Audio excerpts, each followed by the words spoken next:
Today's episode was first filmed and published on our Falcons Today channel here at Chat Sports. So if you're looking for more in-depth coverage for the Atlanta Falcons, go check it out at Falcons Today. But for now, enjoy some NFL player comps for the Falcons' top 5 draft targets.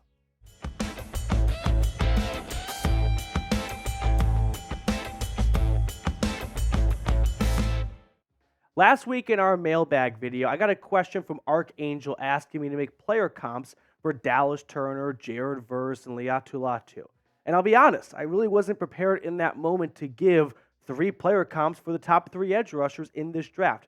So I told Archangel, give me some time, I'll do my homework, and I'll come back to you with a better answer. So that is what today's show is. Player comps for the Falcons' top 5 draft targets at pick number 8.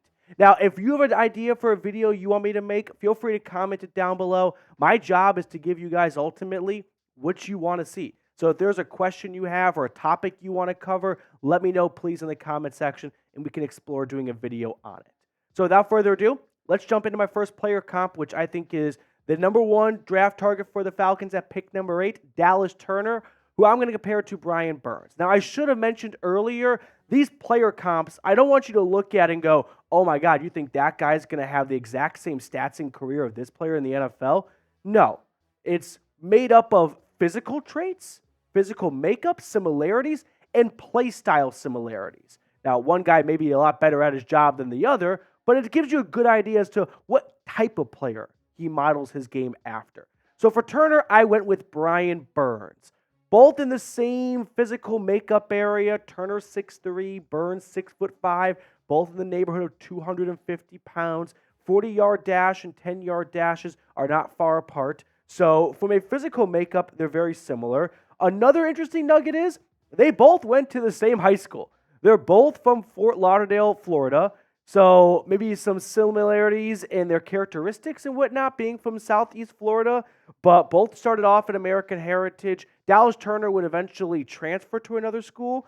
I also learned American Heritage is an absolute powerhouse in football and all sports. Did not know that. They have a lot of really good alums. So with that being said, when you look at the past the physical makeup, just from an on-the-field standpoint, both players dominate with their speed, especially when they're able to get to the inside.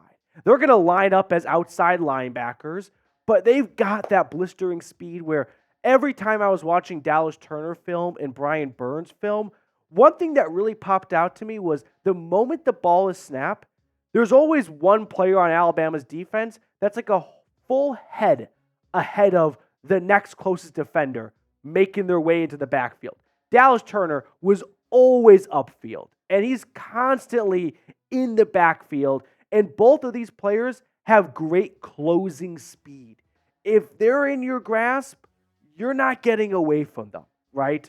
Now, neither player is, in my opinion, a standout physical edge rusher, meaning they're really going to drive the left tackle or right tackle into the quarterback's lap. They're capable of doing it, but that's not the way they make their money, right? They dominate with their speed. They also have a really good ability to always be involved in the play. As an outside linebacker in a 3-4 defense, every so often they find themselves dropping into coverage based on whatever the call is by the DC. And if the call on the offense is a pitch to the opposite direction to the running back, you want to know who's not going to be quitting on the play? It's Dallas Turner and Brian Burns, who started off on the opposite hash but found themselves on the opposite sideline right next to the football. So if you're looking for a comp for Dallas Turner, I think Brian Burns is a really solid starting point. Both guys, outside linebackers, they like a long runway. They don't want to be all that upfront with offensive tackles, right? They want to win when the ball is snapped because they're going to beat the offensive tackle with their great first step. And they're also going to have a knack for just constantly living in the backfield and tracking down running backs and other players in the area. So, do you want Dallas Turner to become the next Atlanta Falcon? Let me know in the comment section below. Simple Y for yes or N for no. Next player comp, we're going to go with Jared Verse, and I'm going to compare him to Trey Hendrickson, the original New Orleans Saint and then the now Cincinnati Bengal defensive end. Both these guys, in my opinion, are defensive ends. I don't think they should be stuck in coverage situations.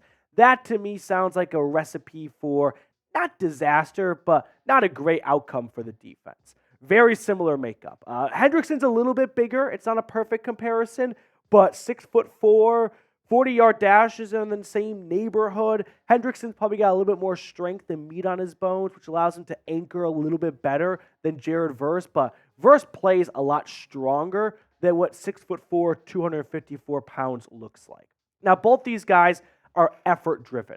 Jared Verse started his career off at Albany. Trey Hendrickson played college football at Florida Atlantic. Now, luckily for Verse, thanks to NIL, it's very lucrative for him to transfer to a school like Florida State. But if Trey Hendrickson was playing college football last year, it definitely wasn't going to be at Florida Atlantic. He would have transferred as well, like all the guys do from non-Power 5 into Power 5. So from a background standpoint, a lot of similarities in they may not be the most physically gifted guys. Jared Verse is not as fast as Dallas Turner or as quick as him, and Hendrickson's not as fast as Brian Burns, but they're going to overwhelm you with effort. They're going to overwhelm you with relentless tenacity, and just a very high motor for all four quarters that in the last few minutes of the game, offensive tackles, they don't want to deal with a defensive end that just won't quit. That's where these guys really stand out. Third player comp, let's go with everyone's favorite tough nut to crack, Latu, the UCLA edge rusher. And I know this is going to get people's eyebrows raised. My player comp is TJ Watt. Now, don't look at that and think Latu's going to lead the NFL in sacks. He should be the first edge rusher off the board. This is more of a physical and a play style makeup, but by no means am I suggesting Latu is capable of becoming the next NFL sack leader because his comp is TJ Watt. It's just a rough idea as to he reminds me of TJ Watt when I watch his tape. But let's compare the two. Physical makeup-wise, much closer than I would initially, guess. Latu an inch taller, few pounds heavier, a few seconds faster on his 40-yard dash. But from a measurement standpoint, these two guys are cut from the same cloth. Now, both players in my eyes have really deep arsenals and a lot of clubs in their bag when it comes to pass rushing moves.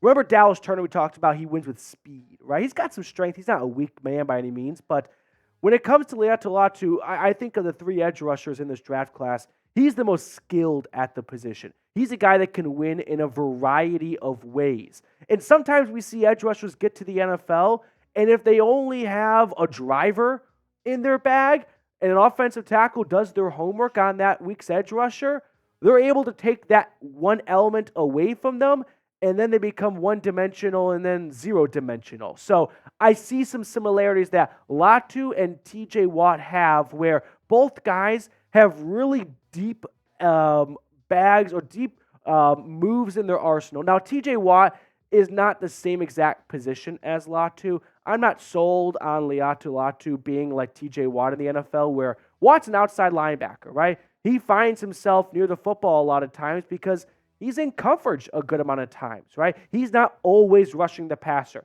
Pittsburgh will drop him back into coverage from time to time. Latu, I don't think he's going to make for a great coverage linebacker. I think he should be on the defensive line more. So from that standpoint, it's not a perfect comparison.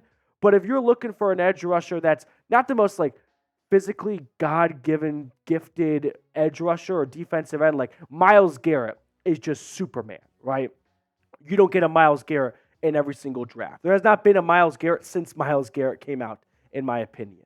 But Latu has a really high motor, and he's got a lot of tools, and he's got a lot of moves, like TJ Watt, where they may not be perceived as the best edge rusher for the lack of physical traits, but they always seem to find the quarterback with the football. And that showed last year. Latu, 13 sacks. TJ Watt led the NFL in sacks. So I do think there are some similarities in their respective games, but it remains to be seen whether Latu can bring that over to the NFL. All right, next player comp, let's get to the wide receiver now. I'm going to go with Rome Odunze, and I'll compare him to Amari Cooper. I'll be honest, I struggled with this one maybe more than any other player comp I worked on, but I landed on Amari Cooper The two are not apples to apples comparison. Odunze on the slightly larger size, he's 6'3", Cooper 6'1", similar weight, similar arm length. 40-yard dash is only a few milliseconds apart. Both players win with their elite route running. Neither guy is a true speed demon, Deshaun Jackson type of wide receiver. They're not slow by any stretch, but they win with great route running, which I think that term is used way too often in a very casual manner. What is route running, right? You're just good at running routes? No. Route running is having a very deep knowledge of, hey, based on where the defense lines up and when the play starts, where they all shift to, how I should adjust my route, right? Travis Kelce and Patrick Mahomes are a great example of being on the same page because Kelce knows based on how the defense lines up and where the help is and whatnot and where the coverage is at, I'm going to go to here on the field. And I know my quarterback is going to see the same thing as me. Not all wide receivers do a great job of adjusting on the fly. Rome Odunze, he does a phenomenal job of it. And also, he's got an incredible catch radius. You just toss it his way, he's going to come down with it. And Amari Cooper is built in the same way where if it's in the right zip code of Amari Cooper, those surefire hands, they don't drop a lot of balls. And he'll come down with the ball one way or another. Now, I think Odunze might be a little bit better of a better red zone threat than Amari Cooper is.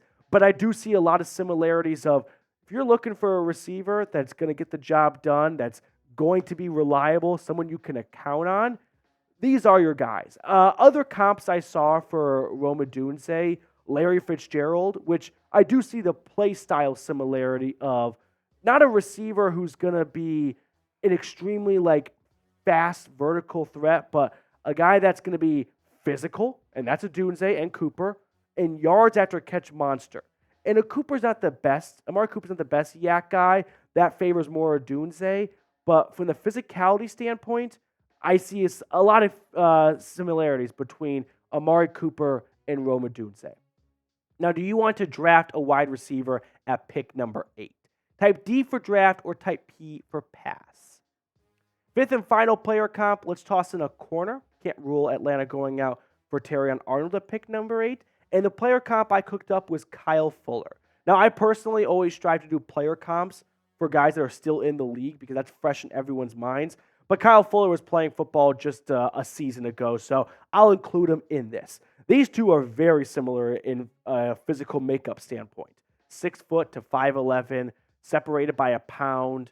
Arm length is very similar. 40-yard dash, their speed is nearly identical. So side by side, these two guys look very, very similar in their physical makeup. Both players are ball-hawking cornerbacks. Terrion Arnold, 5 interceptions last season at Alabama. Kyle Fuller throughout his entire career, which was predominantly in Chicago with the Bears before brief stints in Denver and Baltimore at the end of his career.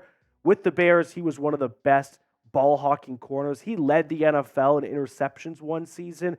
I see a lot of similarities that Terrion Arnold might not be the most athletic cornerback we see in the draft, and he may not have incredible speed or, mind-blowing size, if you will.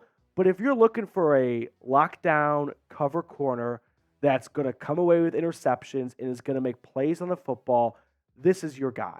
And if his ceiling is Kyle Fuller, that's a pretty darn good ceiling. Because Kyle Fuller was a very good Pro Bowl caliber starting cornerback for 7 to 8 years in the league. And I bet there are a lot of teams that would love to have that type of play be guaranteed to them with the 8th overall pick in the draft, right? Yeah, he's going to start for you for 8 to 9 seasons, and he'll make the Pro Bowl 3 or 4 times. I bet a lot of GMs will say, where do I sign? Because I'll take that type of guarantee. And I see that in Terrion Arnold with Kyle Fuller. Do I think he's got Patrick Surtain or Sauce Gardner type of a ceiling?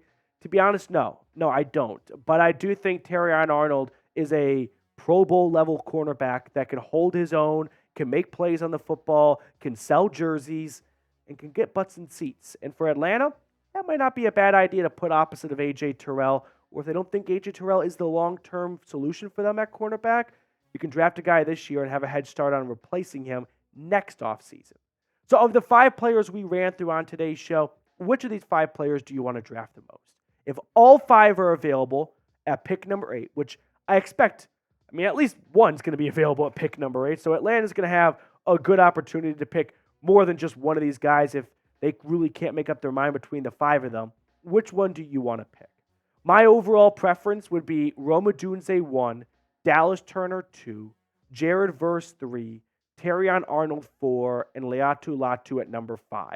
I did not include Malik Neighbors just because I think he's a Charger. I think he's going pick number 5, so I'm not going to get my hopes up for him. But I think Rome Odunze is just the best overall player of these 5, and I know wide receiver is not the biggest need for the Falcons, but I think it's one of those you'll thank me later, kind of like when they picked Calvin Ridley. Do they desperately need a wide receiver at that spot? It's not the best apples-to-apples comparison, but no, they were picking a little bit later in round number 1, and they just took a really good football player.